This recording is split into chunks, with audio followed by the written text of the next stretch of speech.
To open session. Pledge of Allegiance. Ready? Begin. I pledge allegiance to the flag of the United States of America and to the republic for which it stands, one nation, under God, indivisible, with liberty and justice for all. It's 5:21. Not a crank that far. No action was taken from closed session. Approval of the agenda.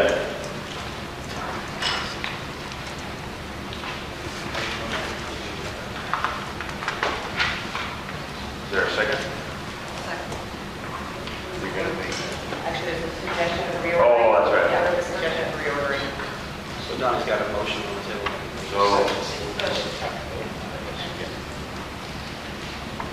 Yeah, so that motion's on the table. Let's vote on that. We're looking for no. We don't want to influence anybody. Then we'll start over. All in favor or opposed? Opposed. Opposed? I am also opposed. Is there a motion for approval of the agenda? With the reordering. Would you like to make a motion with reordering Reordering. involved? Is it the CSEA that needs to be placed on the next agenda? Correct. So I'll make a motion without the Upperlake Classified Employees Association for negotiation opener.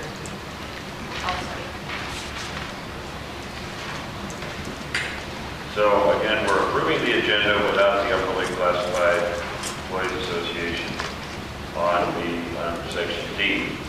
So all in favor? Aye. Okay, public comments, limit of 5 minutes per person. Anybody have any public comments? Comments? No. D, notice of public hearing regarding negotiation openers.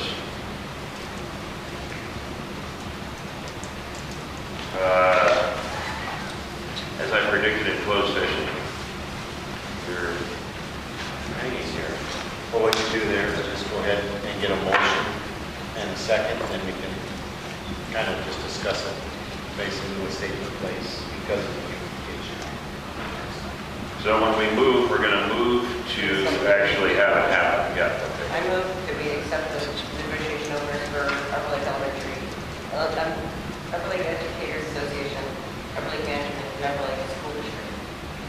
I'll second. Is there any discussion? Okay, so you open it at what time? 5. Open the whole meeting. No. Divided 24 on my watch.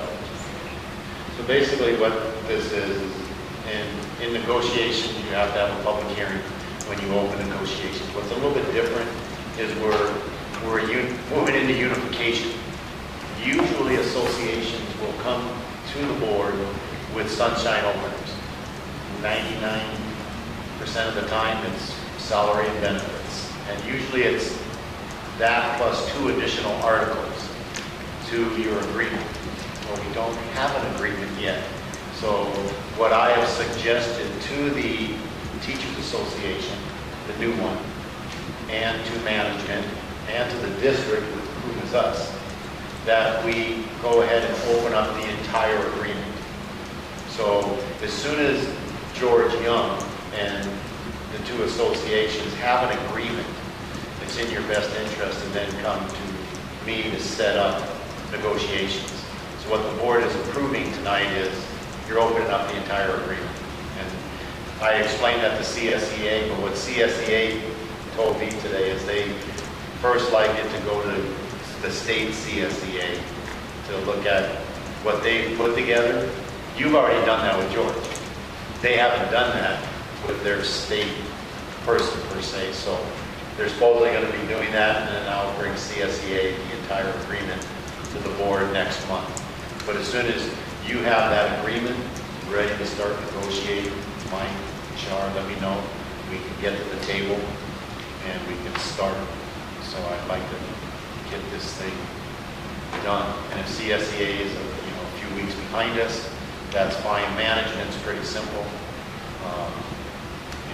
So I don't have an agreement with them. There's no agreement, but they'll basically just deal with what the Teachers Association is. So, yeah. Yeah, I hadn't seen Upperlake management before. They don't have a contract, right? So that isn't something you're negotiating. I always negotiate with all three groups. So management has 4 or 5 people in management that aren't attached to a contract. So, they come in and their openers are salary and benefits. But technically, it's being confirmed. Yeah. Well, yeah, I was going to say, you don't have a contract. Yeah. We set up our final meeting for April 6th. Okay. So Wednesday, when we get back from break, we'll meet with George and finalize all the last details. Okay. Ready to go. So then we should be ready to get going after April 6th. So hopefully by then, maybe your CSEA wanted to bring it to the next board meeting. So whatever board meeting that is, we can get to that discussion. Okay. So now you're closing now the public hearing. Yeah. Oh, 5:27. So the public hearing is closed at 5:27. Special reports. Department report. Okay, what we're doing here is I've rearranged it. I'm going to have Scott from School Innovations come up first, and then John. Florinda's running a little bit late, so she asked me if she could go third. So I'll wait till she gets here. Okay. So your first one will be from Scott Bale from School Innovations.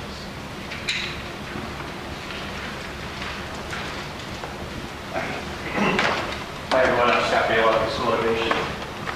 Handout for you all. Yeah.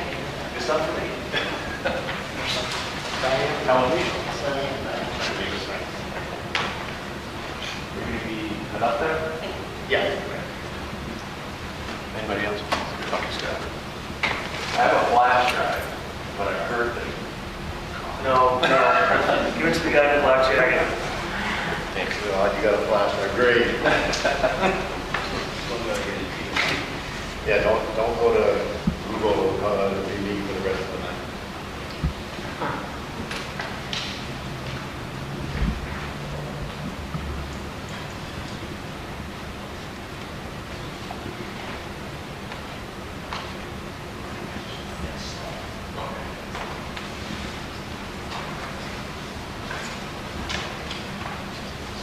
So why I'm doing this? I should explain what we do. So School Innovation Achievement, for years, measure in pioneer gains costs for our district, for the elementary district and high school district. And since then, there's been a change for the state's funding as we opened the block grant. So we have a partial and every block grant for high school services for how many years for the district. What that is we go through, there's 44 different programs you need to do with all the different mandates that are out there. We review sets of roles for the site secretaries, et cetera, and then how they apply the mandates and then provide them a report. And that's the report we have. And I want to also know that while mandates are outside the program, and there's some mandates coming up, and there's a flyer out there as well about the things that are coming up in second file next year. So in addition to you have currently that are in the block grant, we also apply the things that are outside the block grant as well. In addition to that, we offer professional development service for everybody. Instead of being a go-to-meeting style, I don't know if you've done go-to-meeting style. It's 30-minute, 40-minute modules. They're live trainings, and they can take as many as they want, and they're on 2 times a week, every single week. We keep rotating different modules. In fact, this pass around what that looks like. One flyer I'm just going to share with everybody. Can I review that real quick? Visitor comment.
it's located. So if there's any movement, principles change, places, superintendents change, business managers change, the blueprint shows you where everything is happening. How specific is that? Third floor? It gets to more like front office, it's in the front office, or sometimes it's in my office. CD. Yeah, that's a lot of. So the mandate reimbursement, mandate cost reimbursement is constitutionally protected. There's 44 different programs. Mandates outside the law firm, we're filing for those and filing initial claims. And mandates are laws. That's why you have to be compliant with. That's why we go through the future. With good governance really covers fiduciary responsibility of districts. It's financial accountability, risk management. Financial accountability, we want to make sure we're filing those claims outside the law firm. And with risk management, we want to make sure that we have this decision in case there is a lawsuit. Again, financial accountability, we're filing those claims for outside the law grant, participating in the first time claim. And just so you know, since the block grant came to be, claims outside the block grant equal $1 billion. There's a lot of money outside the block grant as well. They keep coming, a lot of new laws keep coming every year. New things will come every year. Sometimes we go back several years with new things. And it's one that we're talking about later. It's the CAS testing. It's the one that replaced the STAR testing a couple of years ago. We're going to be able to go back to 2013, 2014 file moving forward. Pertussis claim. Now this is a good example of first-time violence. Pertussis was a claim that was outside the law grant, and there was light participation. Estimated cost for $7.8 million. But due to lack of participation, law districts didn't file that claim. Only $1.6 million was included in the law grant. As you file these first-time claims, eventually they'll be wrapped into the law grant. So you want to make sure everybody's filing because you're going to law grant. You want to make sure your law grant is rising in value. So you're just trying to cover whatever happens in your district within mandate. Yeah. That's what you're after. It's not everything applies to every school, but you're trying to grab everything you can. Right. This is an example of what's happening with the smarter balance testing. So that's the CAS testing we talked about, replace the STAR testing. That's estimated to be a $6 million plan. But the actuals are determined by the first-time filings. So if the first-time filings end up like the Pertussis example, and only 20% of eligible districts file it, that $600 million gets turned into $120 million, eventually wrapped into the block. So we'll make sure everybody's participating and filing. This is very low numbers.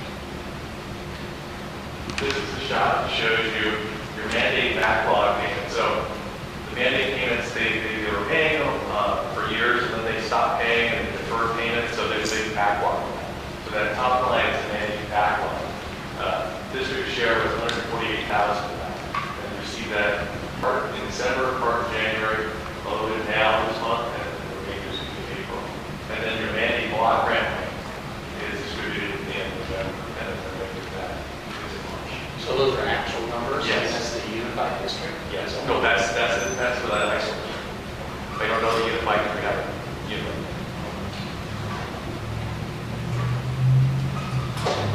So the governor has in his budget proposal $1.2 billion to pay for the old advances. There's currently $1.8 billion in backlog. That doesn't include the interest, $98.4 million in growth in backlog. And when you start filing these new claims, the child abuse neglect reporting, that's the training that everybody has to go through the district every year. And that's the mandate and CAS that use smart balance testing that gets the mandate to file as well. Risk management, so you're ensuring the district has a defensive position in case of a lawsuit. Lawsuits against advocacy groups, parents, teachers, students. There's a sheet in there that shows you the different lawsuits that are currently happening right now. There's an advocacy group that's suing 13 different districts down in Southern California, but it's the one that ends called the Stella teacher evaluation. There's certain components of the teacher evaluation you apply to, and those 13 districts were not. And so that's currently a lawsuit. There's another lawsuit going on for AIDS prevention instruction. A district wasn't providing AIDS prevention instruction, and they didn't get deemed financially for that, but they did have to pay lawyers to defend that. It was about $8 million. So with our partnership, you have an independent third party reviewing your program.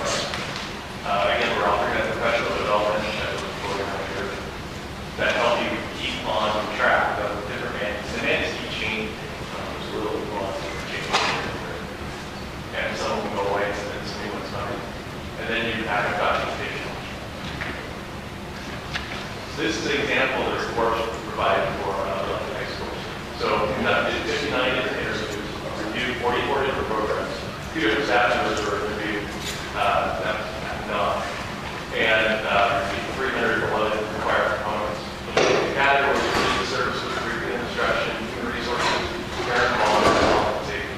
The color coded like a stopper line. Green means good, yellow means a little bit of work easy that way.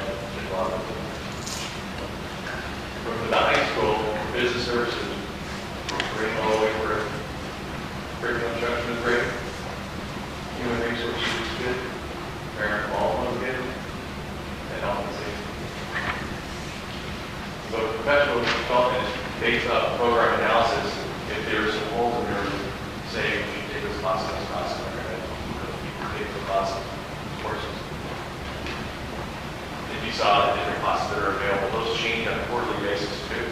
So if there's some new ones that the board would like to see, we can throw those in there to be included in the next quarter's classes.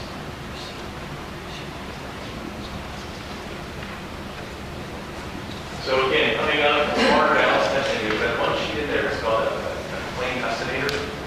And it shows you that first claim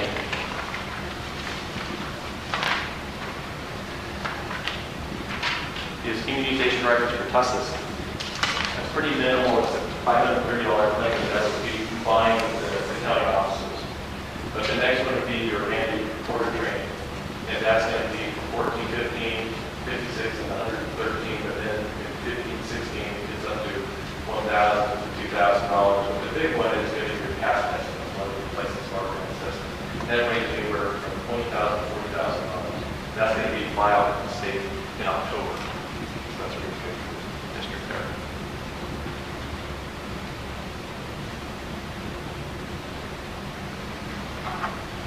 So that I'm wrapping my head around it. So these are things that the state is telling us we have to do. Right.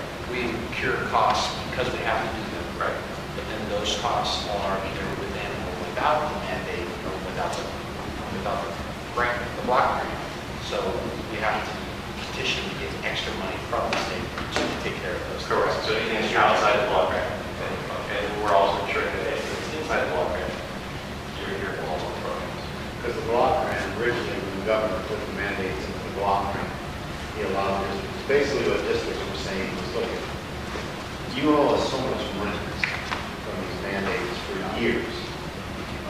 And the state was being sued by districts all the time trying to get the mandates cost.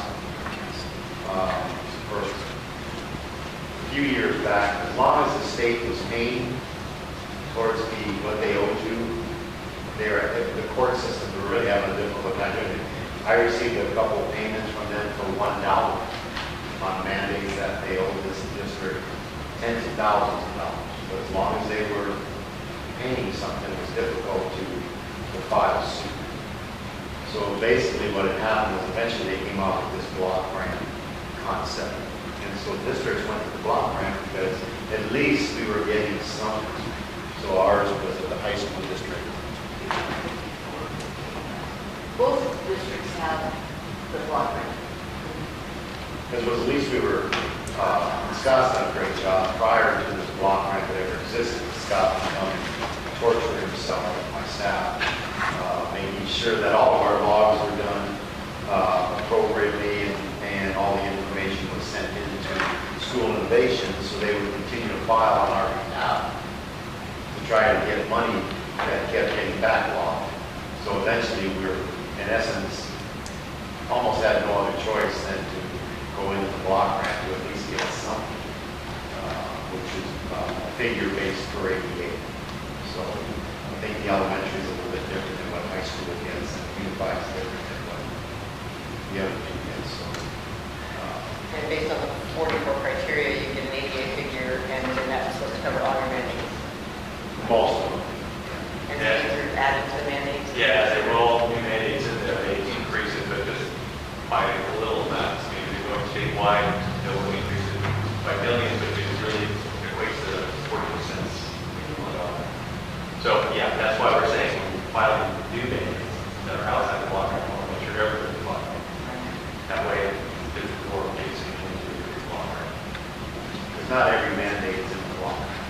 Well, that's the thing is, it would be a separate payment if it's outside the block grant, and then how successful When, is that? on those, they go into the backlog that's owed to you. Oh. So when we file those, they go to that backlog at 1.8 million for billing, for fucking up. And that's his goal, the governor's goal, to pay it off by 17, 18. And then as we go, it's going to be people that are filing the claims will be paying that, not everybody will be paying that.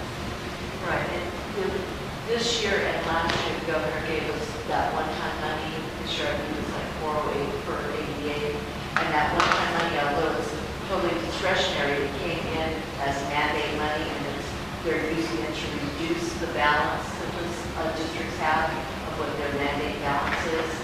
So the governor's basically getting a little too,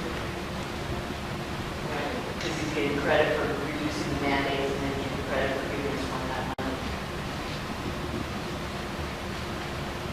It's a nice way to throw some smoke in news. Yeah. So this is a combined contract that has unified, it's a unified contract, so it covers everyone. Can we bill you them? Sure. You guys have any other questions? Does so you helped with the filing of that. How did your group get involved if suit is brought against the school? Say that one more time. If suit is brought against the school saying we didn't meet the mandate? Yeah. What role does your team? We have a gentleman right down here, Oxford, his name is Mike Brown, our managing program advisor to the bottom line. So he goes to all the different districts that are either going through an audit or a lawsuit and stands in the district to make sure that we have all the backup documentation to prove that yes, we do. And so these are cases where they didn't use, Right, those are currently going on now. but they can't prove they completed their compliance with mandate, they're saying, that's a challenge. I don't know that. I just know that they were absent through saying that they weren't complying with all the still have teacher evaluations and the user instruction that wasn't happening. So those are actual lawsuits that they weren't. And your SNO Act is covered predominantly within your agreement, your teacher's agreement. So, and some of them is ed code based, where teachers prior to being tenured have to be evaluated twice for 2 years. They have to fall within certain dates. And after, once they're tenured, it's every other year. And that same year, you have to have a final evaluation. Those are all the items that you have to hit within that. And just to be pretty frank, when I came here 10 years ago, I had a science teacher that got tenured with never having an evaluation one time. I'm glad I wasn't on it back then, because I would have had no way, we couldn't have met the SO agreement. It was just you're supposed to follow those agreements.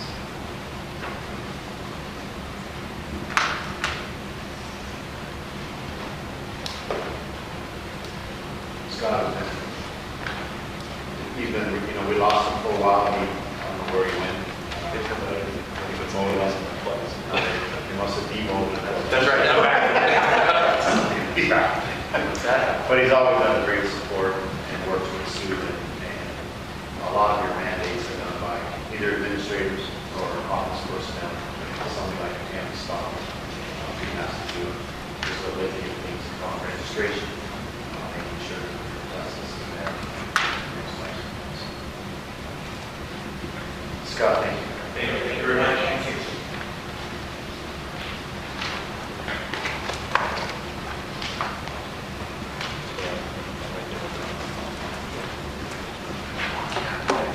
And I'll bring the agreement now for the next meeting. Okay. And then the next department report. Agreement. John, you dropped something.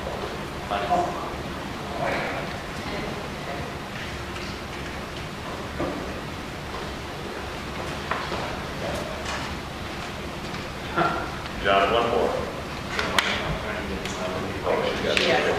There we go. So I know. On your chair. Nice. I got it.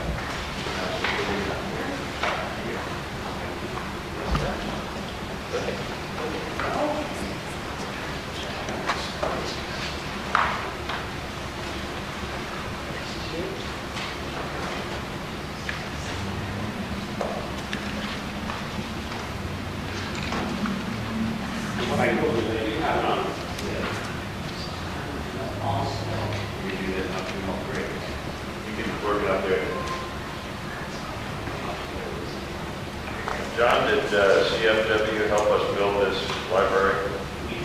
You weren't in on that. I was not. I forgot I did that.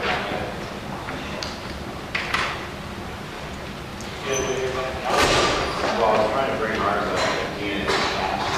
Maybe she did, or she catch it. Yeah, she did. I just, Oh. the reason the statement It's was in about. line, yeah.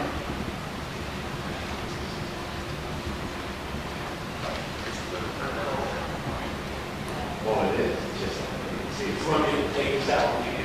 Yeah, go ahead and take it out. You can start it. I'll try to. Okay.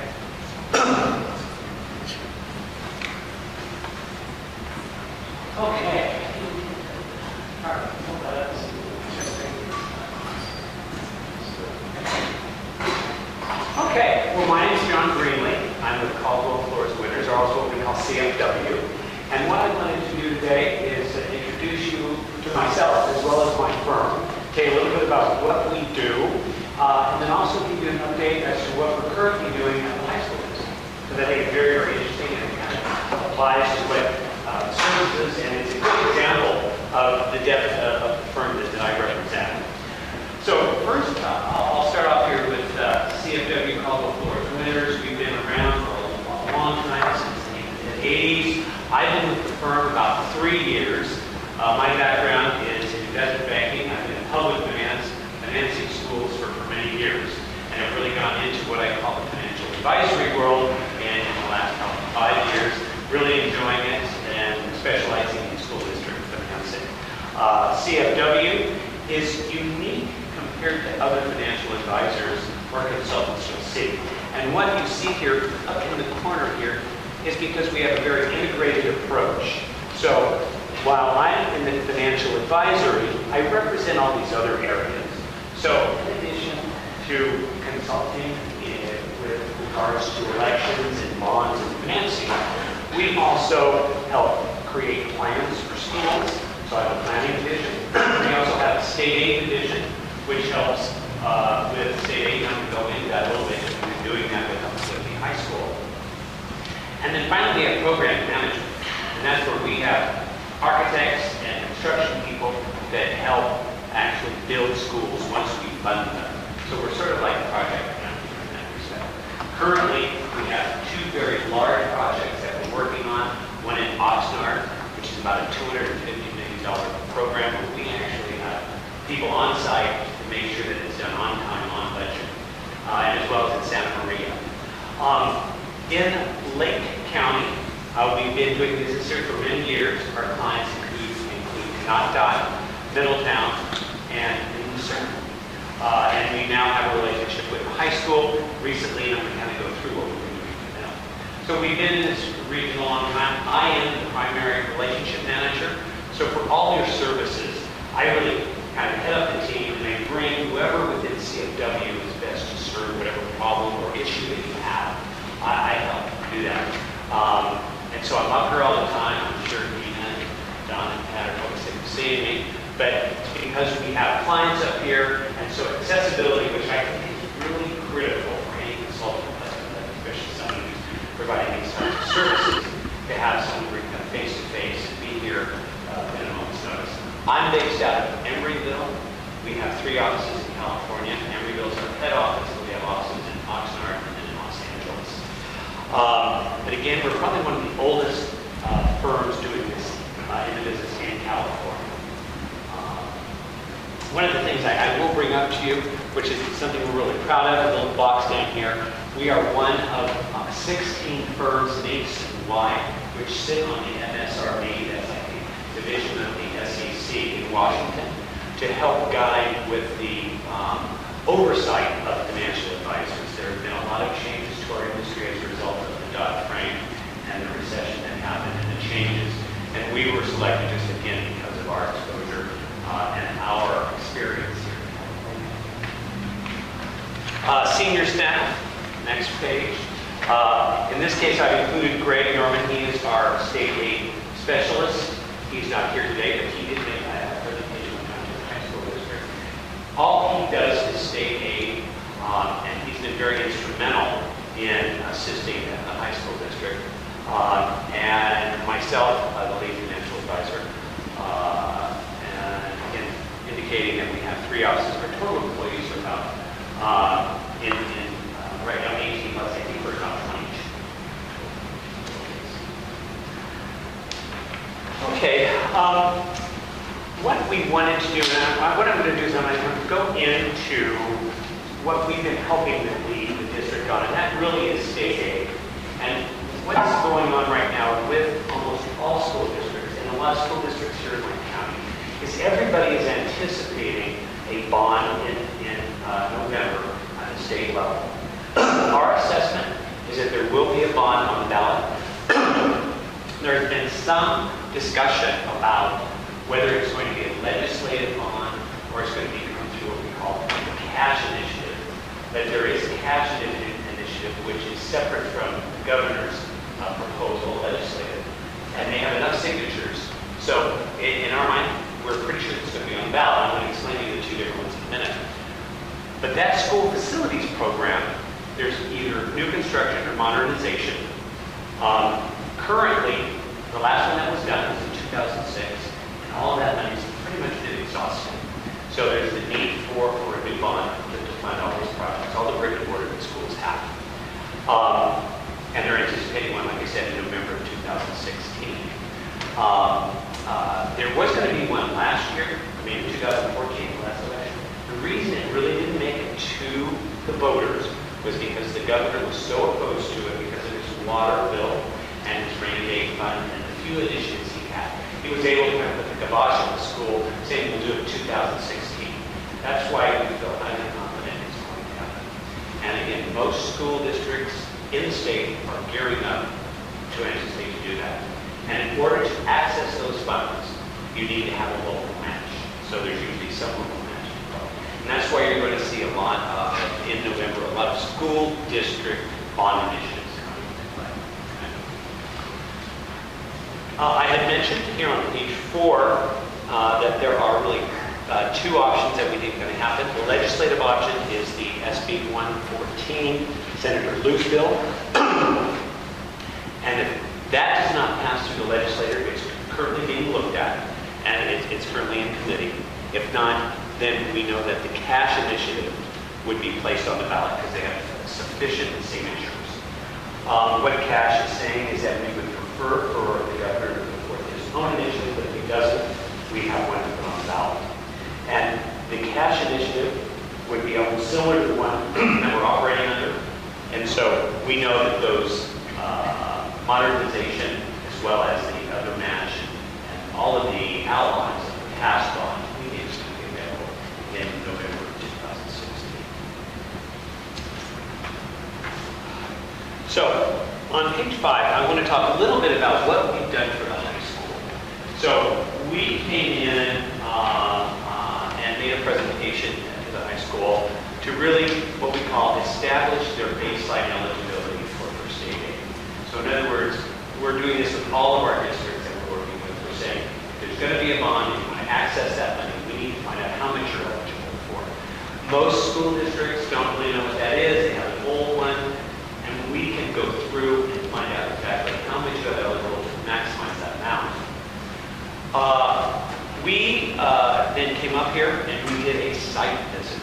They wanted us to reestablish the baseline eligibility. We did a site visit, and we came out and we discovered that there was a building that they had over here, a multi-purpose room, weight room facility, that was in very bad condition. We realized after looking at it that as a result of things that have occurred there, that rather than just even qualifying for the traditional modernization or new construction, that this is a hardship situation, that that building is not fit for people to use, and as a result, we feel that we can probably get 100% financing for that building. We then realized how important it was to get that moving. We arranged a meeting directly at OPSC, and I have a little bit of a timeline here. So in January of this year, we conducted our site visit, discovered that the multi-purpose room situation was there.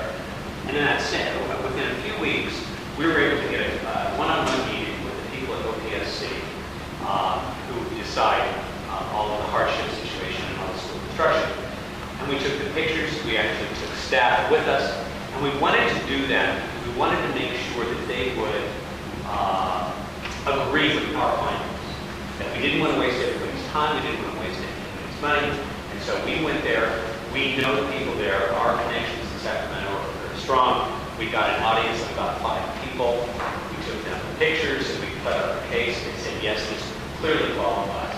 This is what you need to do. They said you need to get a structural engineer out there, and they need to write it in such a way that it's going to pass the test of DSA. So we did. I was then assigned to make sure that I could get a structural engineer out here and do it in such a way that it's cost effective. Because again, it's a little bit on the come, and it's the only piece that we need in order to hopefully fire this hardware situation. We are doing a lot of business in Sacramento, working with an architectural firm out in Chico. They came, they were able to do this engineer's report for roughly $1,800. I was expecting it to be a lot more than that, but again, we were able to talk to them, tell them exactly what we needed. We needed to make sure it was done on point, in the format that we wanted, and make sure that it was very cost effective. Just in case something happened. We didn't want our client to run into a situation where we're paying a lot of money chasing something that never occurred. We got that report. That report was completed. We have now sent it into OPSC for their input. We're going to actually have them read the report in draft form, make sure that there's nothing missing. Because if you don't have one word missing, you don't say it just the right way, DSA may not approve this application. They reviewed it, they gave us their comment, and they said it's going to fit the criteria. So that's where we're at right now. So what's going to happen in the next steps here is we're going to submit this report to DSA. It's going to take them, they're the ones that have the longest lead time, about 8 weeks, we think, to approve this request. And then what will happen is once we get their approval, we then can do our hardship application to OPSC. And again, as you know, we went to OPSC ahead of time and said, we're going to ultimately have this. We want to make sure you're going to approve it. So they are already waiting for it. Okay? Once that happens, we're hoping we would then get on the next board meeting for approval. And we think as early as August we could get the funding for that building to actually have it replaced and do that as 100% money, not a match or anything as much. Why I think that's so important is because we brought there a lot of resources within CMW to get that done. If I was just putting on my financial advisory hat, I'd say just go sell bonds and buy a build new one. But whenever we have a new client like yourselves, we want to make sure that we access all opportunities for all funding that you may have for any of your situations, for any of your buildings, prior to asking the taxpayer to action on the other. Because in rural areas like this, we have a very long history of smaller school districts. We try to tap into as much state aid, what money is available to help you in your refurbishing or whatever your program entails. In addition to what happened here, I left out one aspect. In the meantime, staff had received a letter from the DSA about that building, saying that building is not closed out. And in order to do anything, you are going to have to do all this stuff. And it really kind of threw everybody into a tailspin. We have someone in our office who actually used to work at the DSA. They picked up the phone, we got some correspondence, we showed them the letter. They said, if you get your hardship application approved, we will just rescind this letter and go about your merry way. And again, I think the example I'm really trying to prove here is that as we move forward, if we have the opportunity to assist you on any of the projects you have in the Unified District, we're going to run into a lot of situations that are going to require a lot of different areas so that we can come up with the most effective solution. And we luckily had an opportunity to actually prove how we can actually do that and be effective.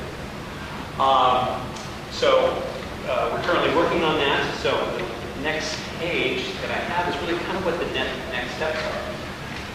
So as you know, I've currently been working with Pat in the high school district. And so I really haven't done anything looking at some of the numbers for the elementary. But I do know we have worked most recently with Weisberg School District. We did a unification a couple years ago. And one of the things that they did was, before, after they unified, was they did what we call a site evaluation to establish your state aid based on eligibility. So what we would do, if you wanted to move forward and to come up with a complete roadmap of what needs to be done and what state aid can be available, we do the same thing that we did here at high school and your other campuses, sites here at elementary and junior high, to see if their situation is similar to this home. So what we would do is we try to identify situations that we can maximize much state aid, find situations where we can get what we call facilities hardship as well as financial hardship, and you can qualify for both in some cases. And do that before we would come up with what we think would be what we would call local match or your own resources with your plan. The second bullet point here is creation of facilities plan. What that really is we have people on staff as well as either your own architects, but developing some sort of walkthrough and developing a plan that says this is what needs to be done here at these sites in order to bring them up to code or bring them up to a standard that you have all developed and complete the project that you want to get completed. I will tell you the plans that we have seen in the marketplace, we provide them. We don't always do it. Sometimes we have to go out if you want us to go out to RFP or trying to find some to do this for you. Those usually run anywhere between $10,000 to $15,000 a site to get those done. So I would just off the top of my head, because I know when I make these presentations, say how much is this going to cost us? I think that's really a very important question. It's hard to say without actually doing it, but I can just tell you, I can say around $50,000, could be a little bit less, to actually have a complete plan, site evaluation that would go through, tell you exactly the condition that needs to be in place, all of that. So you would have a good roadmap as you develop your wish list of things that you want to have done. So once you do that, so really what we've done is we say we establish how much state aid is going to be available based on the age of these facilities, based on what we qualify for. If hypothetically we come up with, let's say 10 million. Again, I'm just throwing a number out of this because we've not had a chance to look at the numbers for this visit. We would then say, well, how much is your site or your facility plan? And let's say that's 22 million. Well, then we know you have roughly 12 million filled, and that would be where then we would you could look at the option of a bond measure.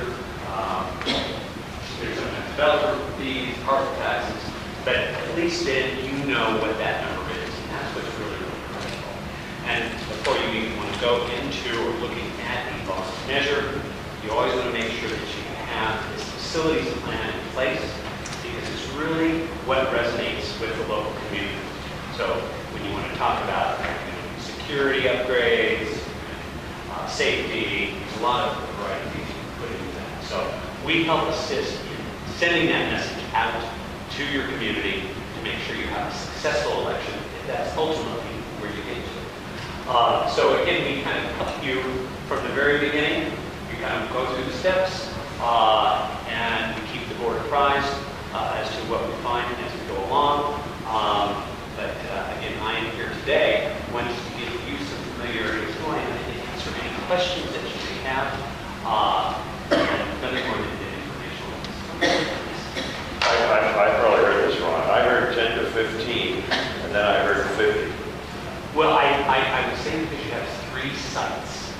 So that's what I was assuming. Oh, so if you okay. had 15,000, that'd be roughly 45,000. Now, who comes up with that? If you need to have an evaluation, that would be from the district. So we can give you, basically you're saying you want $50,000 to tell us what. It wouldn't necessarily be me. No, I know, Yeah. your company. Or it wouldn't be my company. It could be some local, it could be an architect. The market for a facilities plan, that's what the range is. We have a division that does that, but we don't necessarily always do every aspect of this. As your general financial advisor and consultant, I would say these are your options, and then you could be able to choose. But right now, I'm telling you that would be a ballpark figure for you to go out and get a facilities plan. Now, I'm basing that on 3 sites.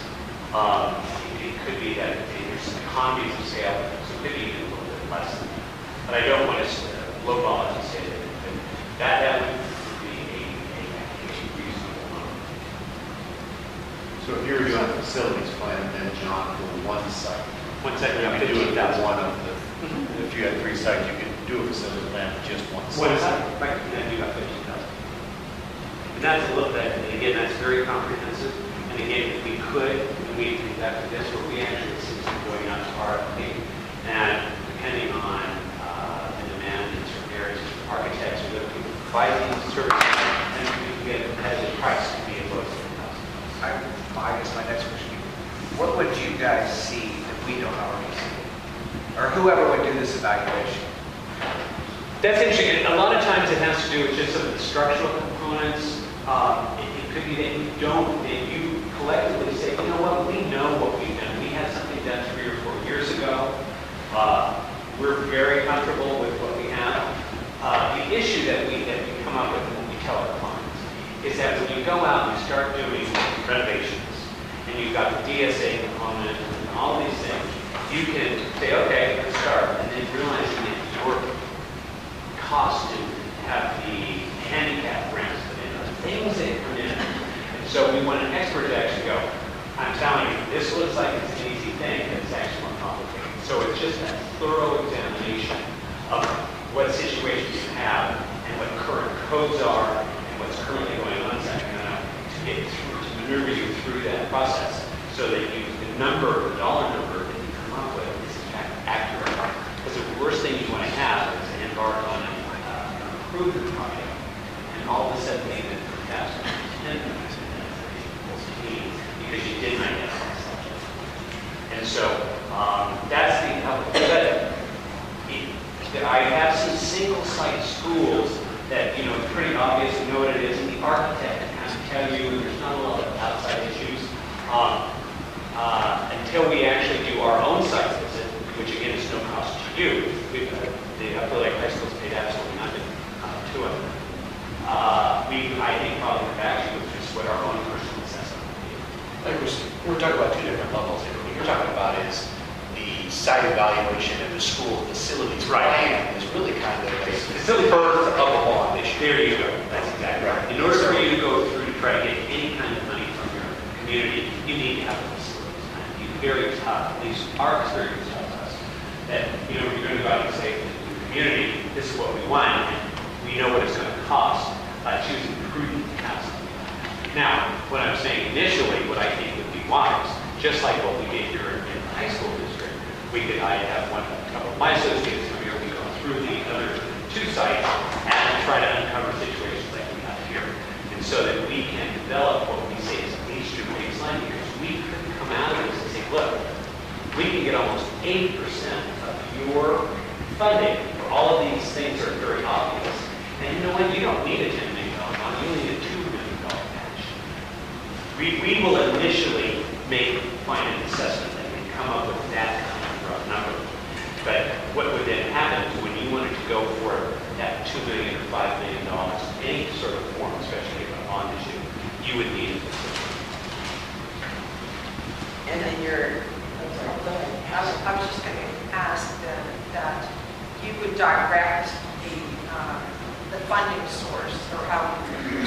Right, I would come up with then, right. So at that point, it would be 6 months, a year, whenever the time would allow us to put all these pieces and start putting them together, we would look at what are your options. Now, many times the bond is something that we look at. What we would determine is what your tax rates would be. We do polls to find out how much tolerance we have in this community. We look at a variety of things because, again, we do not get paid unless there actually is a successful election. So we would never try to tell you, you need to do this and then you lose or something like that. So we do all that research. Or if there are other sources of money, and again, we have few districts that have gotten 100% market. And again, until I have my people kind of go through and see some of this, it's hard for me to actually get that information. But we were very successful on our initial endeavor that we can. The cost, when it comes to bond issues, at the point at which the district can pay it, and there's other times that the bond issuance to off-site, is that correct? You know, when you run a bond issue, isn't there a point at which the district can be involved? There is, oh yeah, Then you have to step back. You have to step back. Right. Once you actually call the election, then you have to have what would be an election committee, which is then comprised of a variety of individuals, key stakeholders within the business people. There's usually a connection somewhere, and then they do that, and then you are no longer involved. Yeah. We make sure we follow those to those whatever. So we're doing it all above board. I think that bond issue is very big, but that's also not very, but it's far away for us. Right. In this case right now, I'm making most of my presentations where there's a rush of people trying to get into November. I have over the next 3 months a lot of board meetings for them getting ready for November. You're a newly unified. I look at this as a long-term commitment. I look at it as where I would be here in front of you as much as I need to address these questions that you have and start giving you the opportunity to look at the information, how it's done, and start putting together the pieces. And again, we usually, and ours is always to start with the state aid to find out what you have, because that's a very simple process, it doesn't cost you any money, and getting together resources to do that. And it has been, like you said, it's worked very well. Now, here's what always gets me, like, let's say just for a moment, let's say we wanted to build a new bus barn. That's all we want to do, because we didn't have money. But yet when the state says, okay, if you want to do a bus barn, now you're going to have to do X, Y, and Z over here, correct? What, that's the one that always strikes me. We don't want X, Y, and Z because it works. But if you want to get a bus barn, this is what you're going to have to do. And that one just gripes that. What's happening in Sacramento is because once something is DSA approved, then the liability shifts to Sacramento. That's how I understand it. So in other words, if they approve your bus barn, and when DSA approves go through, that means if somebody falls or something happens to it, then actually the liability is shared with the state, not no longer the board. So what they've said is that, you know what? If we're going to start approving projects, we want every project you have on your campus to be DSA approved because we feel that we're your partner and we're taking liability. So if you have a shoddy building over here, even though our liability will approve on this one, you're kind of holding it over your head saying, before I'll approve this building, you got to do something. And that is, and they're becoming more voracious about this. Okay? And especially if they're saying we're putting up 50% of the money, or you're 50% partner. Right. We have clients all the time that have these buildings that can't get DSA approved. And it's like, what are we going to do? One of the reasons we have people on staff is that we think, like we got a letter for Upperlake High School, the woman's name is Odessa. They go down to Ed, and they go, oh, yes, that's legal. And so that is what value we have, is that we kind of make, sensitive of some of the stuff that comes through. Some of it you're just going to have to do. And ones where we feel like, that's a little too onerous, we go to bat. Our goal is your partner. So definitely you would be on the lookout for something that was not safe. That's top priority. Oh, by all means, yes.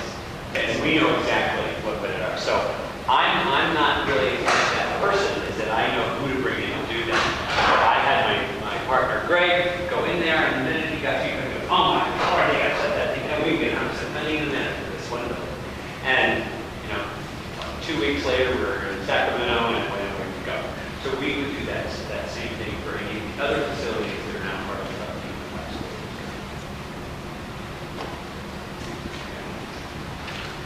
Thank you, John. Okay. And again, I will make myself available as your meetings go on and as questions come up. And I'll also keep you advised as we go on with the high school situation.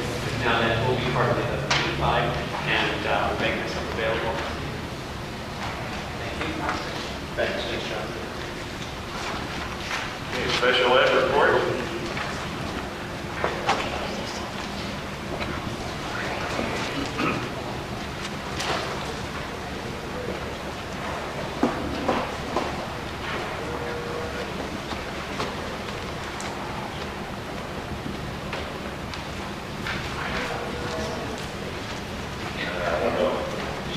She wants She's to the hardwire into the. Can I? No, she's the hardwire. Okay.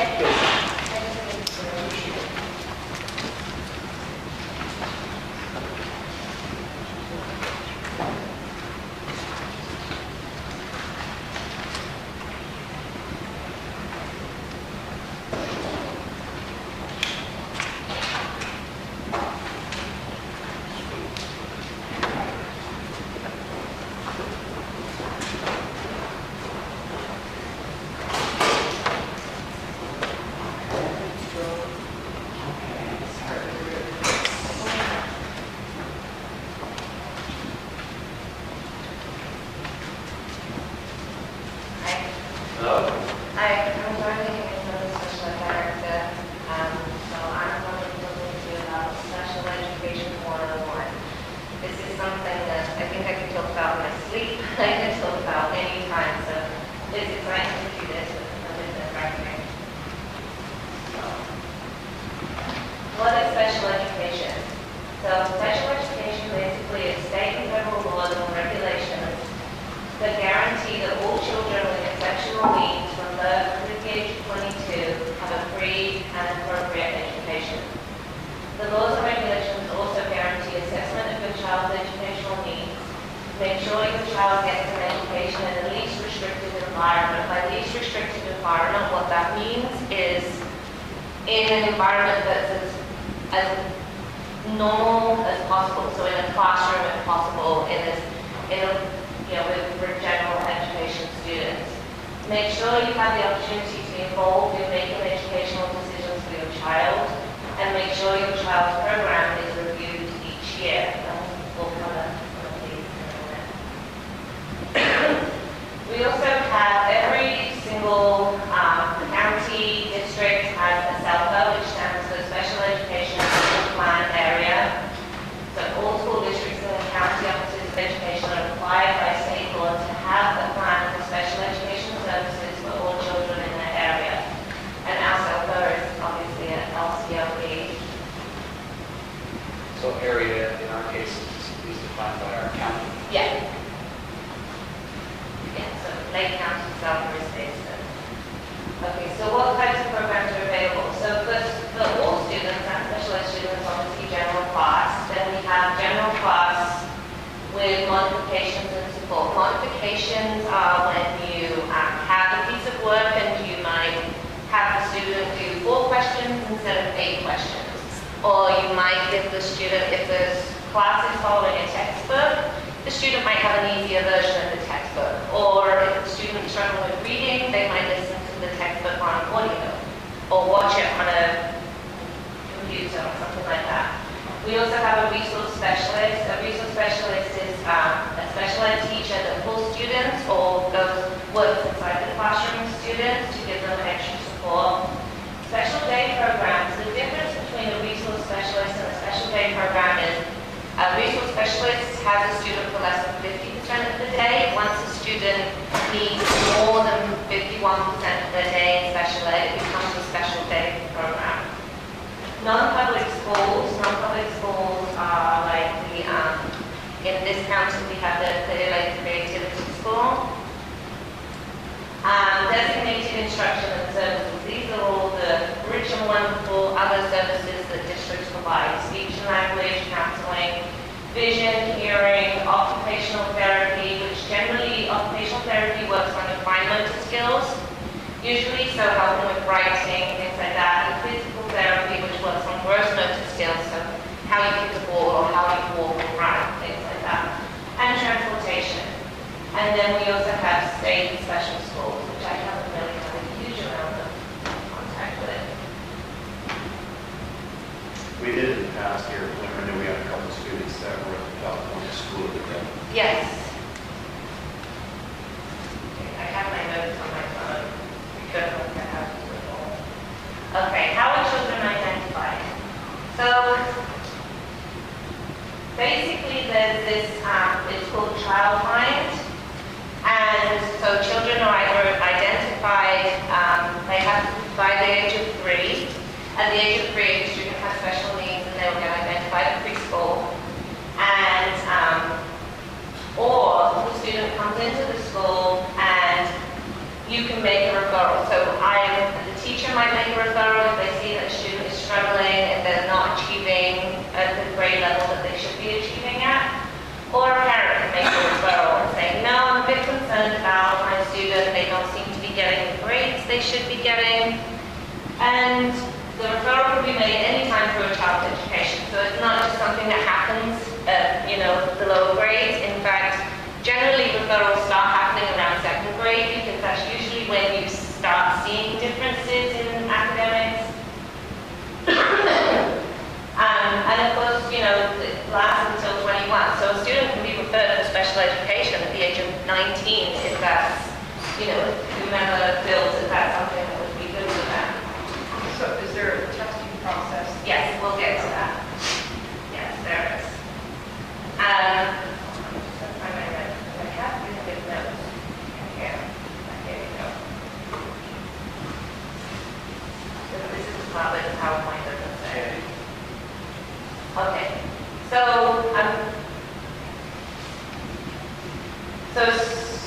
what generally happens for a student to be referred to special education is the first step, unless someone puts in writing that they want the student specifically assessed for special education, will often go through a process. It's called the SST process.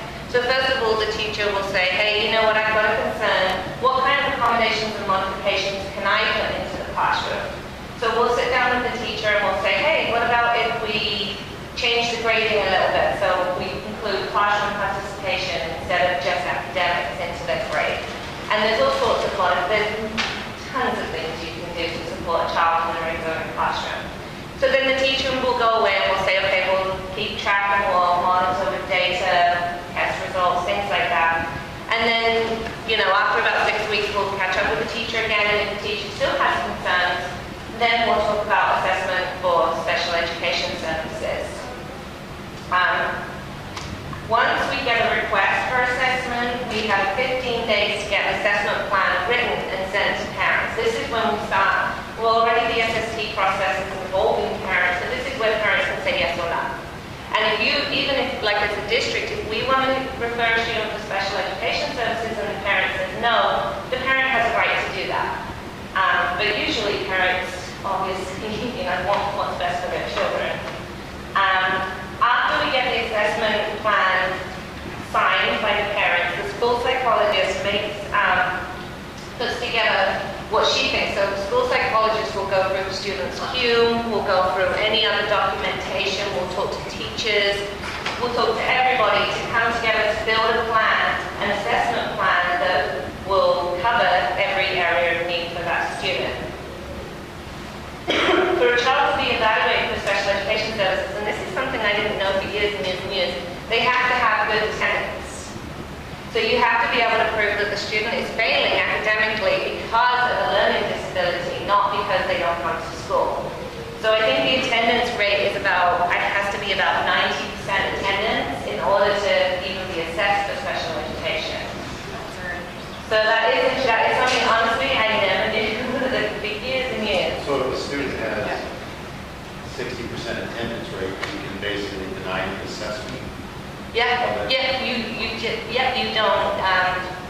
We do it. It happens all the time. That would be to look at it, because if the child is frustrated, overwhelmed, felt out of the normal classroom, then the absenteeism would certainly probably increase. I agree with you. I do.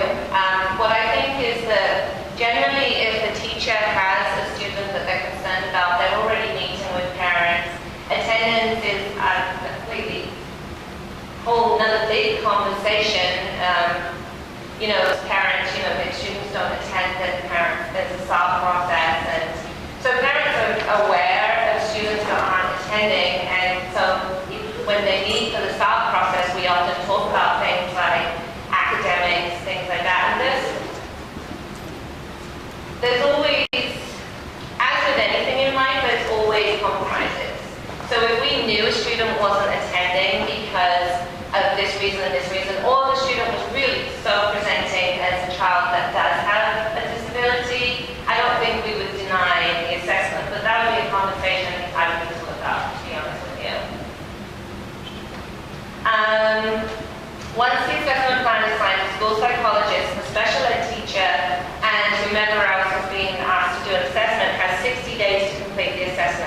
This is a legal timeline, so we can't do it in more than 60 days. If a student qualifies for special ed services when there is a discrepancy between their academic scores and their cognitive scores, parents can still at this point refuse services even if we show that the student really needs special ed services. The parent has every right to refuse. And if a student qualifies for special ed services, they will receive something called an IEP. An IEP is called an Individualized Education Plan. And the whole idea of an IEP is that it's individualized. That's the key word in an IEP. It's made specifically to target the issues or the problems or the disabilities that that particular student is having. So even if you have a student here that's diagnosed with ADHD and a student here that's diagnosed with ADHD, it doesn't mean you're going to give them the same plan. And the law is really strict about that. Okay, so here are some types of disabilities that you may have heard the terminology for. ADHD is probably one of the most well-known disabilities, attention deficit hyperactivity disorder.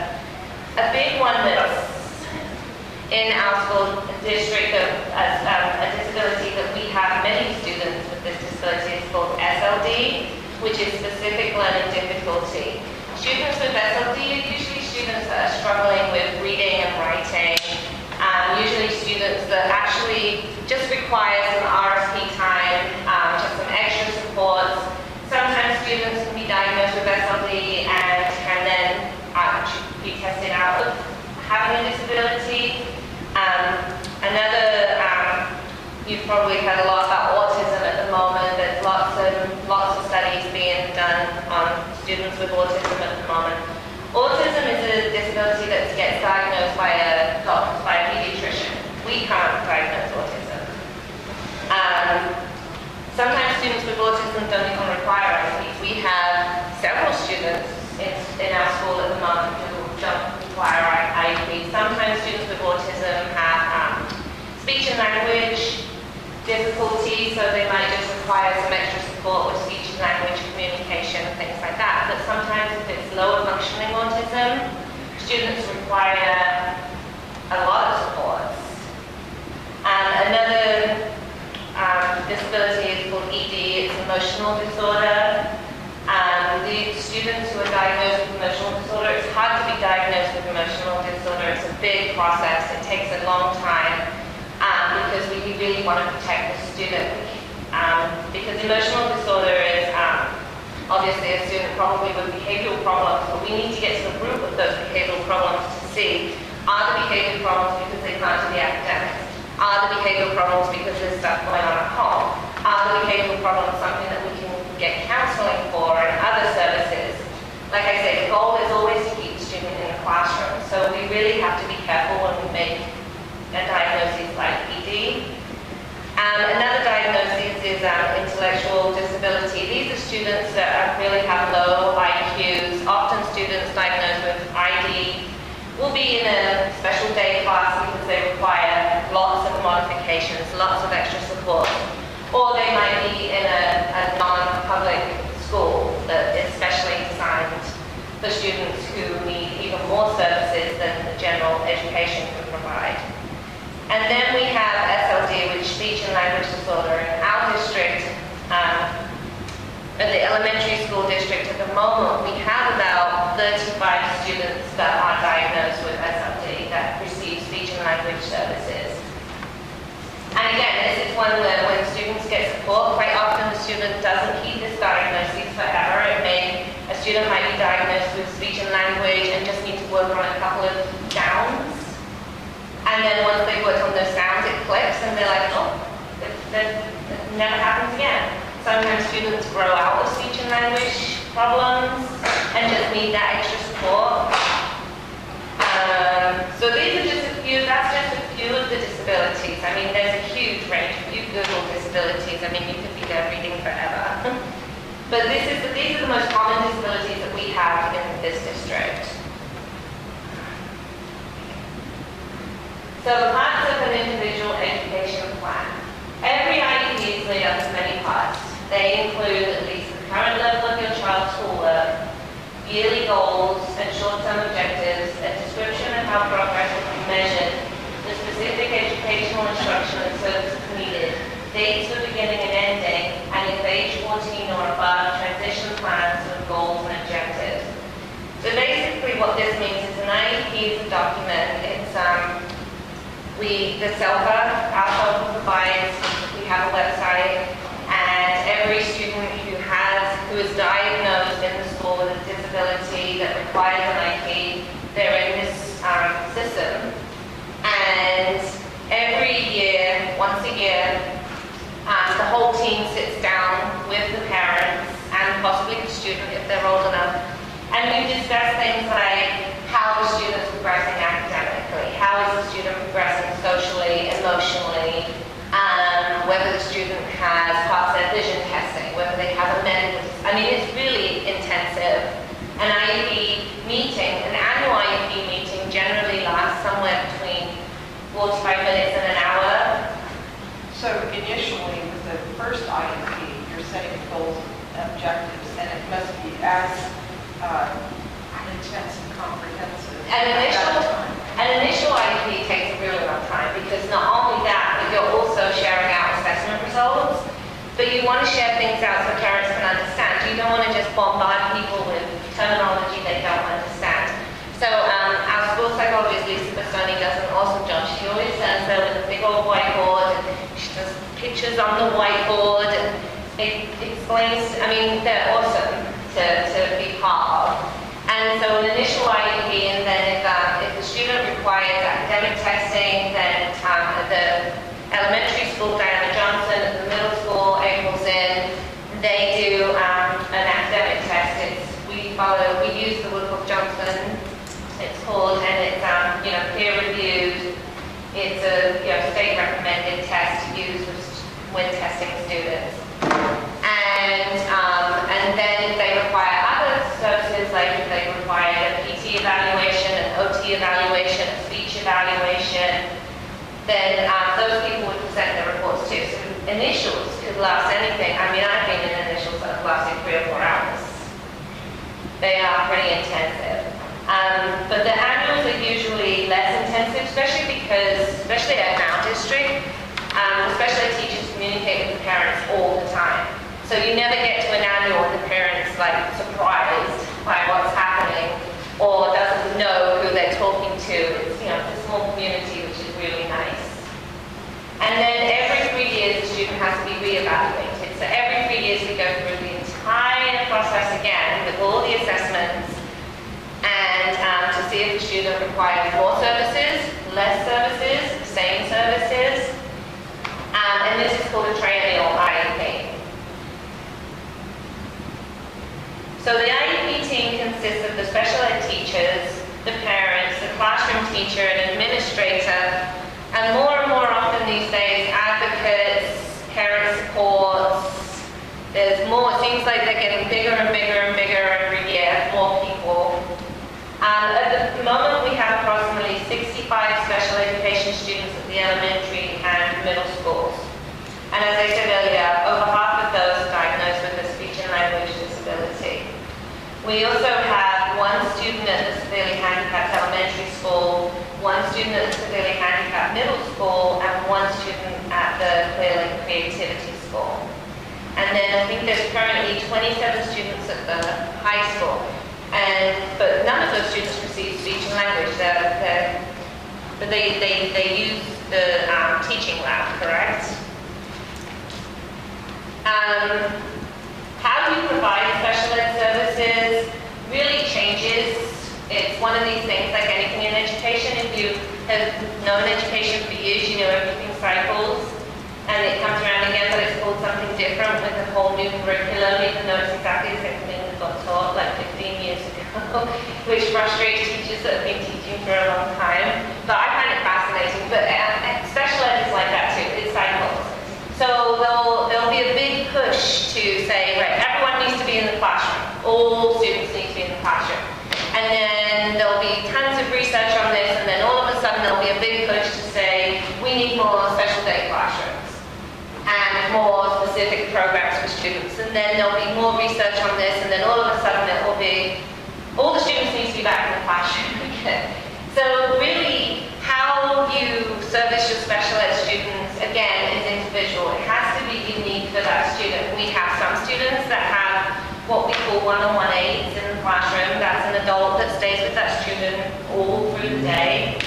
We have some students that are in regular ed, but they just come out for speech for 30 minutes once a week. We have several students that are in the SEC part of the classroom, and even in the SEC classroom, they can still have a one-on-one aide. And we have some students that are just on a consultation basis. We have one student who our RSP teacher consults with the teacher once a week just to make sure that the student's making progress. So how you provide those services has to be unique for each individual opportunity and each individual student. But the goal is to give every student as much access to general education as possible. I think that's really the bottom line, is to make sure every student is getting social skills, emotional, and academic skills. And that really you can only give all three of those things if the student is in with their peers and learning alongside their friends. Lorinda, I have a couple of questions. I'm trying to figure out what that is. Yeah. I had a son who was in special ed, and towards the end of his high school career, they put him on, I believe it was a 504. Yes. Is that right? Yeah. And if I remember correctly, there were some advantages. Yes. There are some advantages. So could you talk on that? But I have another one too. Okay. You want to talk on that first and then tell Would me? you like me to? I can. What? 504s are interesting because 504s, okay, depending on who you talk to these days, this is again one of these things that is changing at the moment. So a 504 used to be a general education function. It wasn't linked to special education. But what a 504 is it's kind of like a mini version of an IEP. It states it's a legal document. It has to be followed just like an IEP. However, with a 504, it really just states what accommodations and modifications the student needs in the classroom, and then legally the teachers have to follow it. What's good about a 504 is it takes you all the way through college, and that's the difference.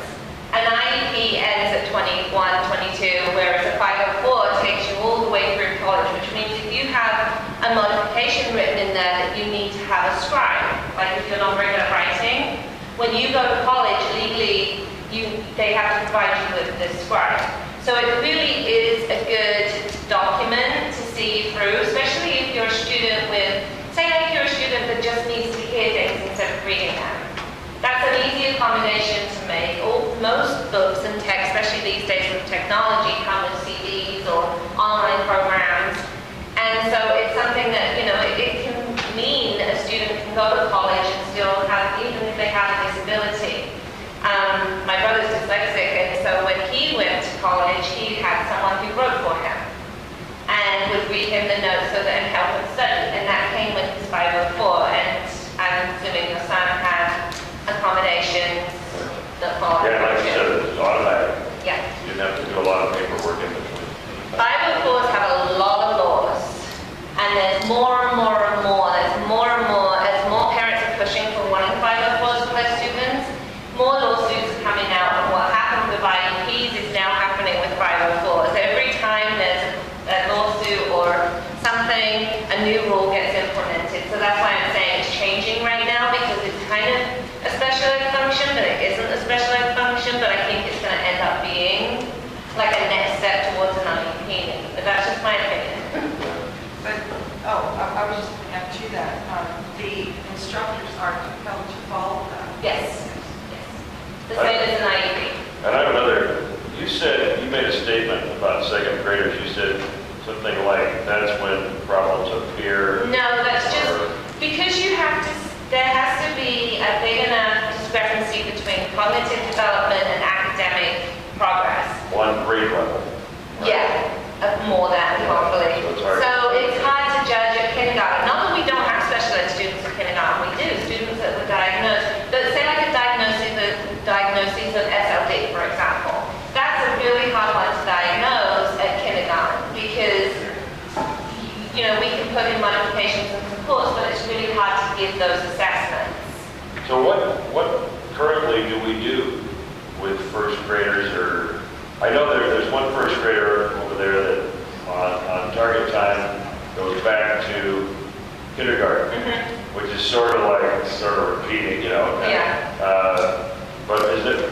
separate classroom where first graders go to, or not at this time?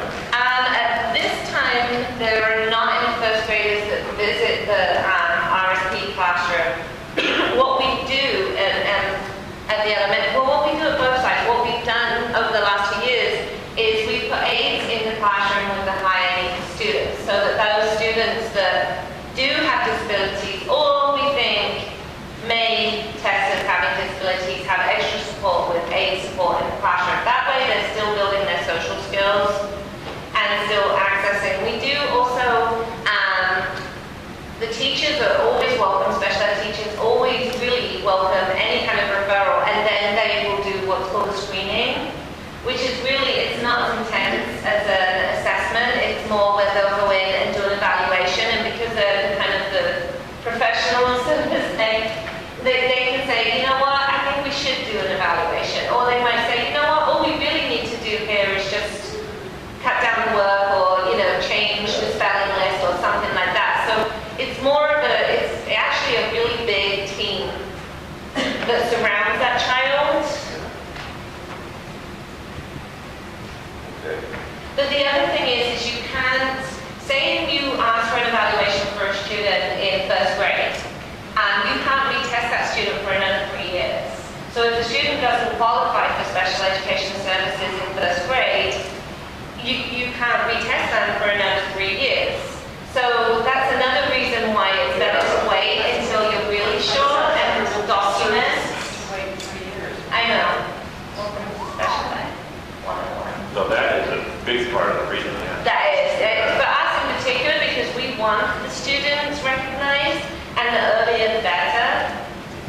But that's why we get a lot of second grade referrals. But we do, like I said, we have students in first and kinder that have disabilities, but they're often more of the autistic, speech and language, not so much the learning disabilities. So, let's say you have a first grader deciding to test. Yes. Could there be a point, do you have to justify this kid is testing right now to somebody? Because what if you can't do a little test, go, let's stop testing now, he's not going to qualify, that way we're not going to put him off for 3 years. This is why we recommend that the special education staff do what they call screenings, because it's not formal. Right.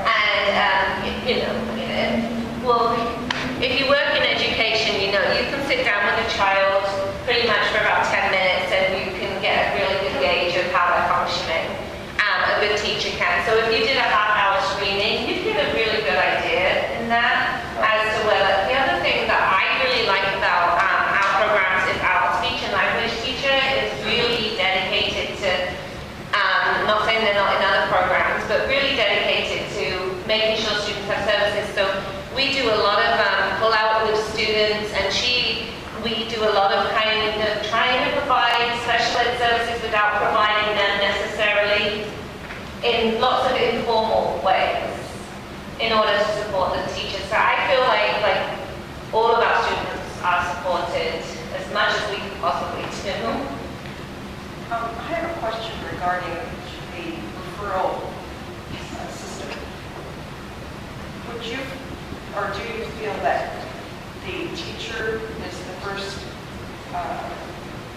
line of awareness, or is it parental? You know, I'd say it's pretty much 50-50, to be honest with you. We get a lot of parent referrals. Definitely we get a lot of teacher referrals, but especially at the elementary age. I think at middle school age, I think it's a lot more teacher referrals, but at the elementary age, it's definitely, there are a lot of parent referrals. And we love it when parents want to be so involved. It's awesome. And I just wanted to, I don't know why this is gone. So I found this quote, and I just thought this was kind of cute to finish. And it's about parents, but this is kind of how we feel in special ed. It says, I think the hardest part of having a child with a delay of any kind is the fight. The fight for services, the fight for people who understand who your child is and what they need. The fight for knowledge, because knowledge is power. And the quiet fight you have within yourself, wondering if you've left no stone unturned. And I really feel in our district that that's how we feel as special educators. That's how we want to support our parents. And I know there's always special ed is one of these controversial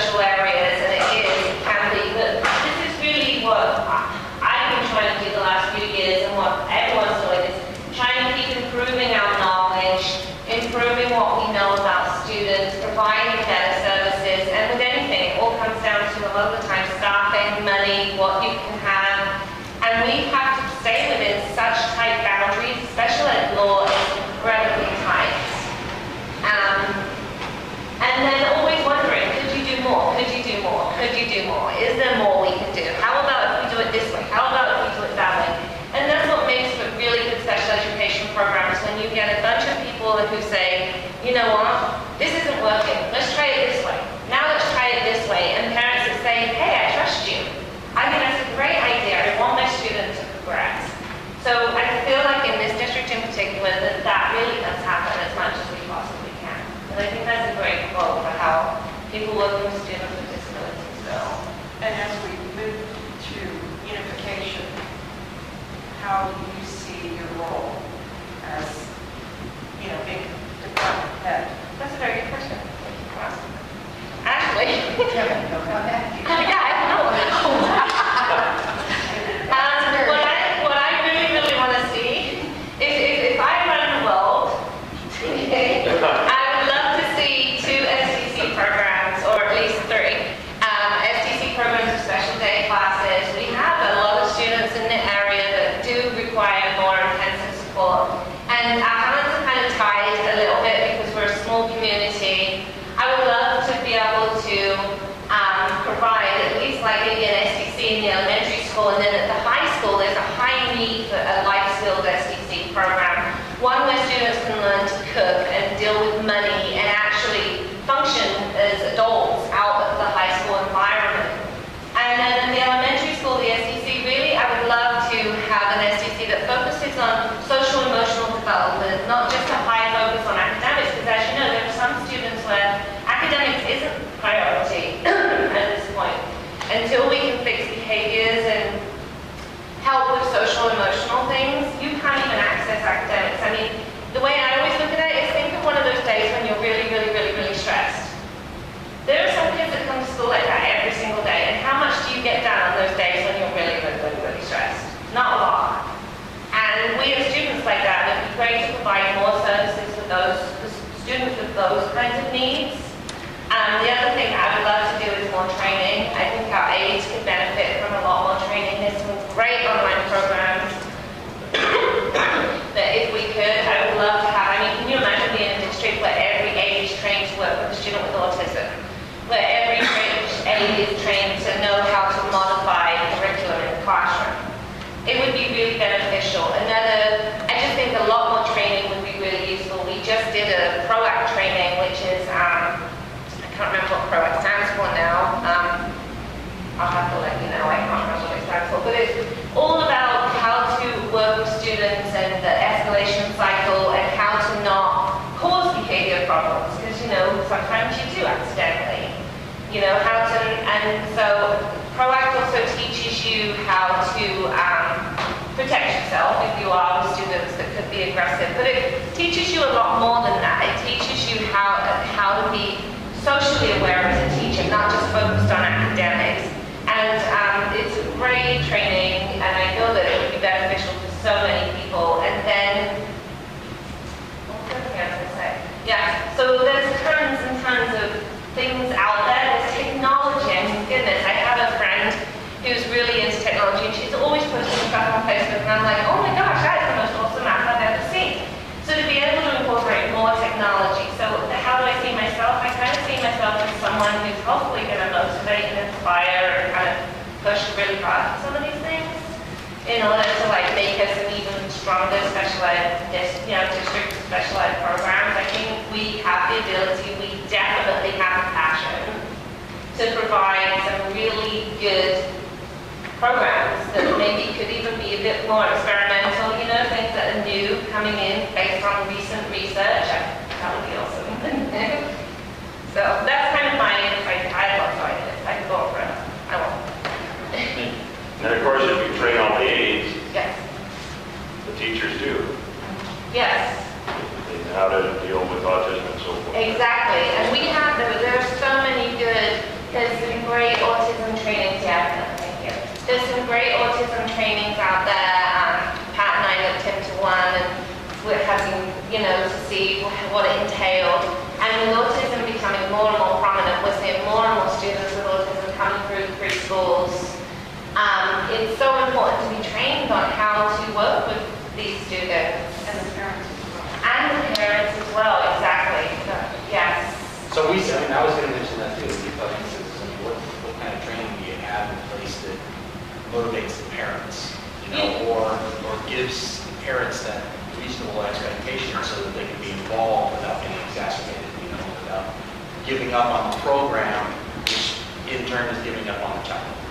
I feel like in special ed, you're kind of always stuck between a rock and a hard place because you want to do what's right for the child. You want to make sure that you're pushing the child academically and socially, but at the same time, the parent has all the control. And so, I can't remember what I was going to say now. But basically, I feel that we have a high need for parent education in this district. That's definitely something that I think is, and implementing PBIS, which is another thing that I want to talk to you guys about at some point. You can see that there's a high need. I mean, you go to PTO meetings, there's like 4 parents, so there is a high need for parent education and to get parents more involved. But in special education, you're always, all you are ever going to see, you guys, are the parents that aren't happy. No one's ever going to come in here and be like, woohoo, I love special ed. It never happens, ever, ever, ever happens. That's the one thing. You don't get into special education to make adults happy. You get into special education because you have a passion for it. It's one of those careers where you're never going to be the good guy. And so you have to accept that, and you have to, at the end of the day, you always have to say, I'm going to do what's right for the child. And try and work it out with the parents the best way you can. Is there training on how to do that? Yes, there is. It's called having difficult conversations. And I've been talking about it all year. It's the number one thing I want to do next year, is go and be trained on how to have difficult conversations with parents. So yes, there are things that we can do to work on this. There's things to help with everything in special education. It's such a high need, but it's financially, special education costs districts a lot of money, especially if you want to do it properly. So total enrollment's like 65, 70 students. Yeah. Between the two. Any more questions? I'd like to see you come back. I'd like to back. Feel free. I just wanted to say Florinda is doing a great job on the discipline over there too, and PBIS. they're getting out amongst the kids. You get a that I would like to play next time, or another time, when I'm not juggling some full dentist and everything else. Thank you.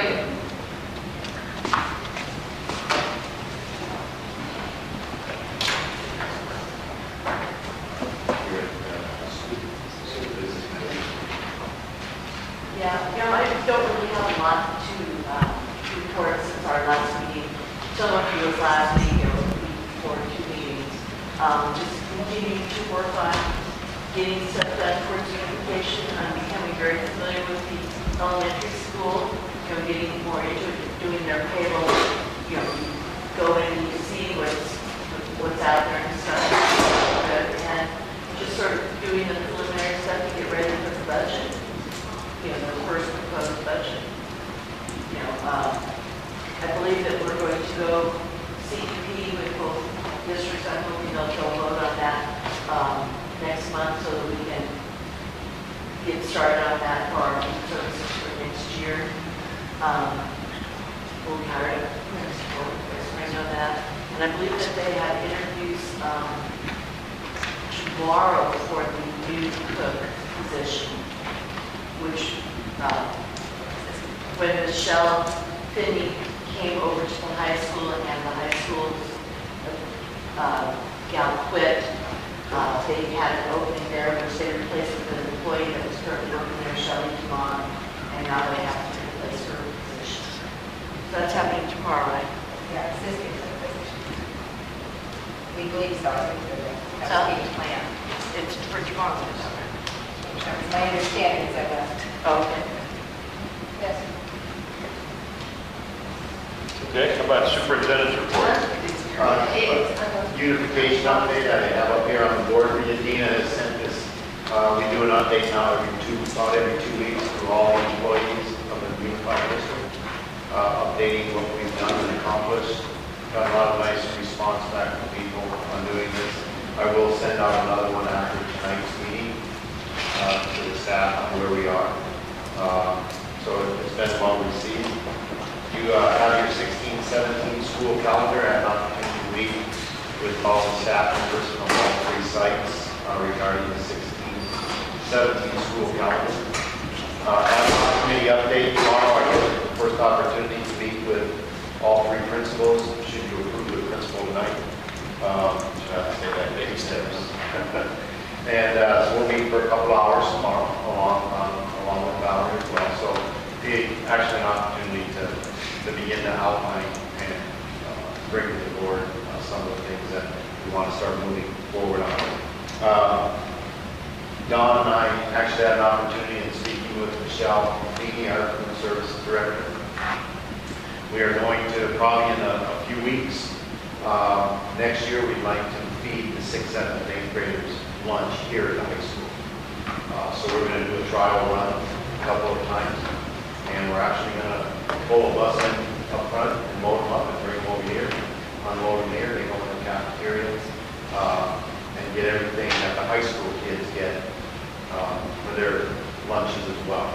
So we're going to do a couple of trial runs on that. So we're pretty excited about that. Michelle's really looking forward to being able to really keep the kitchen centralized. So we don't have to ship food across the street and everything. It's easier to bring them here. They get everything that the high school kids get, portion size, everything else for them. You've had an opportunity to see Michelle's food firsthand. Our kids are very blessed getting what they get. And so we just want to be able to expand that. I just have one question, Pat. With a student that would bring lunch from home, do those students come here and eat as well? They could, but they could also have an opportunity to stay over there with supervision. So that's some of the logistics that we have to work out. So I have Don working on that, trying to figure out, how to really deal with that, because you'll have some kids that prefer to bring their own lunch. And so we don't necessarily want to force a kid to come over here. They can stay back as long as they have appropriate supervision. And that's all I have. Okay, consent agenda. Make a motion to approve the consent agenda. Second. Any discussion? Any discussion on it? On the salary schedules, my understanding is this is the proposed salary schedules for that's all that's on here as far as schedules. The rest of them are just job descriptions, right? When is the placement of how does that happen? When does that happen? Each of the principals within the schedule, is that a decision that's made? Once you Like that approve it, board, then I'll basically sit down with them and Sue, and we'll place them, and then we'll bring that to the board. For approval next time? Okay. Any other discussion? All in favor? Aye. Aye.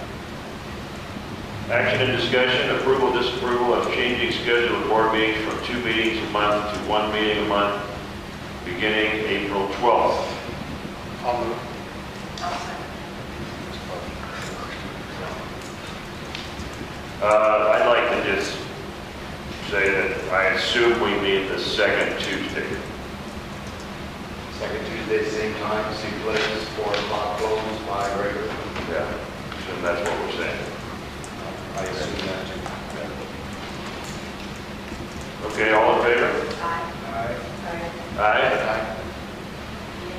Approval, disapproval of hiring Stephanie Wayman as elementary school principal effective July 1st, 2016. I'll second.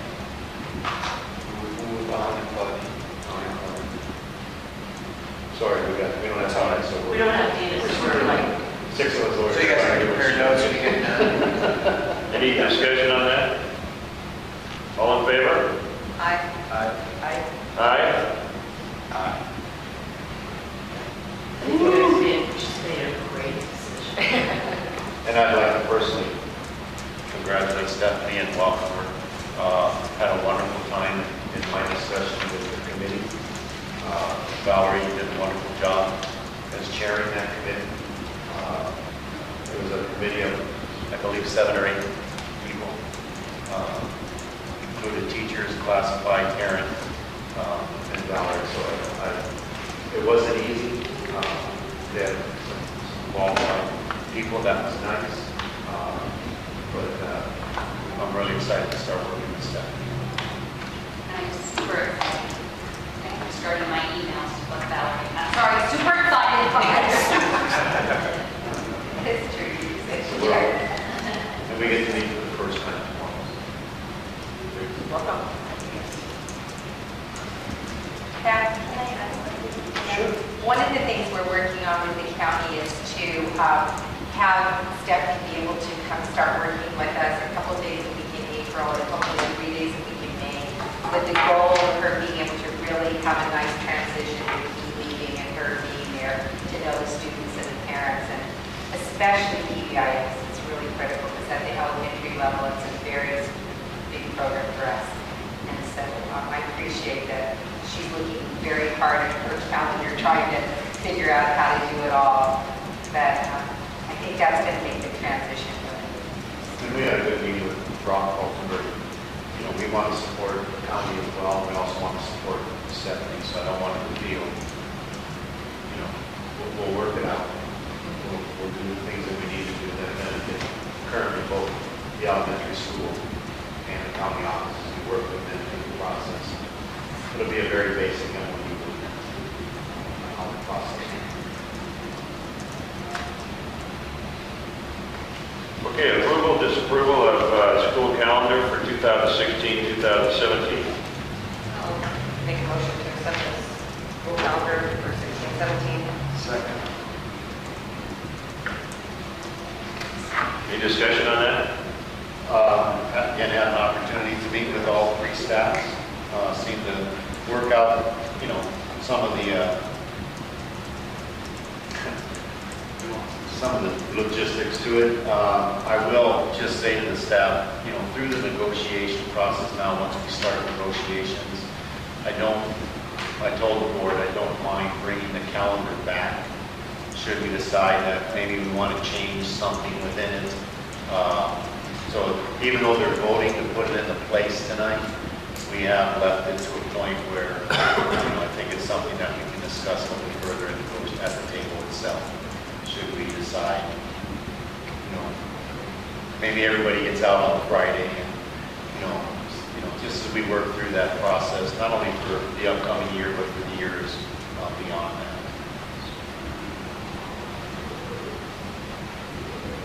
Any other discussion on that? All in favor? Aye. Aye. Board member comments. Well, yeah, we're gonna, last time we said we started out bad and it already happened. At Brian. Yeah. I am very pleased with the way this unification is coming about. And I think it's just, again, tremendous growth, tremendous change, and this merging of all of us coming together to see these students from K through 12 have a real, I think, positive and successful journey. Welcome, Stephanie, and just, I think, we as a board are meshing, coming together, best education for the students.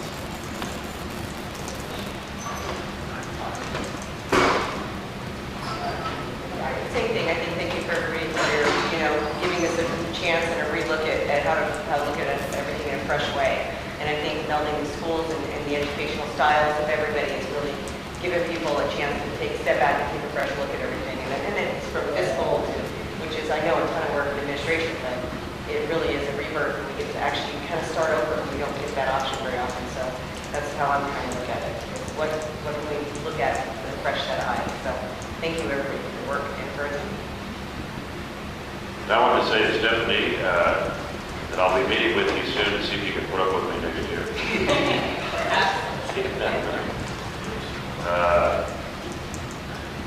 Just congratulations to Stephanie on her selection. That's going to be great. You'll review like your professionalism and the way that your approach to learning is, and so I'm looking forward to having you across the street.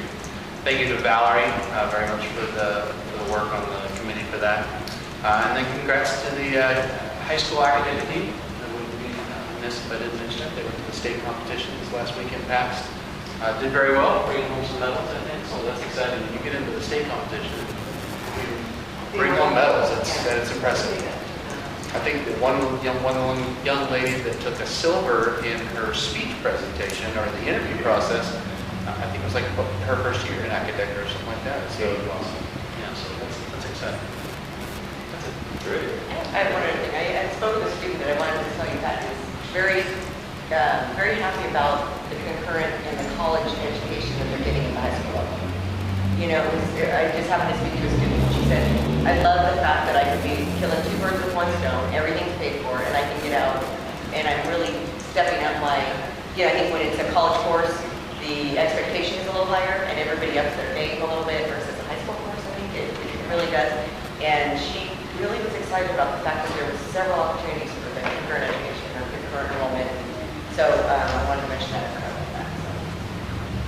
So. Mike, you had mentioned working across the street. Are you able to incorporate 7th and 8th graders into mock trial?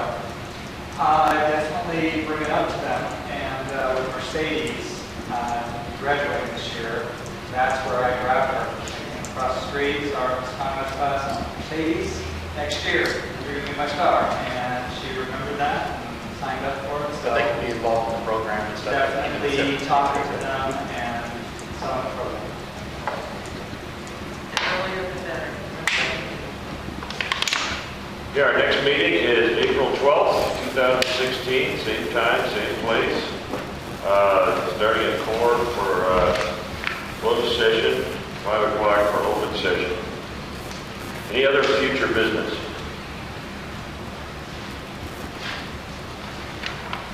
Anybody have anything on adjournment? I'll second.